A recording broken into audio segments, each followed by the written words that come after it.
Hello, today we will guide you through how to add testimonials in WordPress. To get started, open your WordPress dashboard and go to the home area for your site. This is your main control center where you can manage features, content, and site settings. If you are already logged in, you should be able to access this screen right away. Once you are on the dashboard, look to the left-hand navigation menu and click on Plugins. This section is where you can browse, install, and manage tools that extend the functionality of your WordPress site. Since testimonials usually require a dedicated feature or layout tool, using a plugin is a simple and practical approach. After opening the plugins area, find the search field and type in Strong Testimonials. Be sure to enter the name clearly so WordPress can return the correct plugin in the results.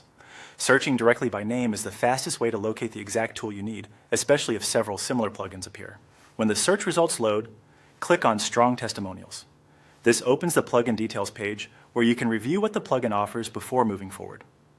Taking a moment here can be helpful because it confirms that you are selecting the right option for adding and managing testimonials on your website. Next, click Upgrade and Activate. This step installs the plugin and enables it on your site so you can begin using it. Depending on your WordPress plan, activating certain plugins may require an upgraded subscription level. If that applies in your case, WordPress will guide you through the upgrade process before the plugin can be activated.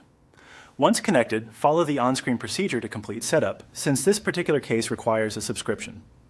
The prompts on your screen will walk you through the remaining steps needed to finish activation. It is a good idea to read each screen carefully so you understand what is being confirmed and what features are included with the subscription. After the process is complete, the plugin will be ready for use, and you can move on to creating and displaying testimonials on your site. If anything looks different on your screen, do not worry. WordPress interfaces can vary slightly depending on your plan, theme, or account settings, but the overall process remains the same. That's it for this walkthrough on how to add testimonials in WordPress. Follow each prompt carefully and you should be set up and ready to go.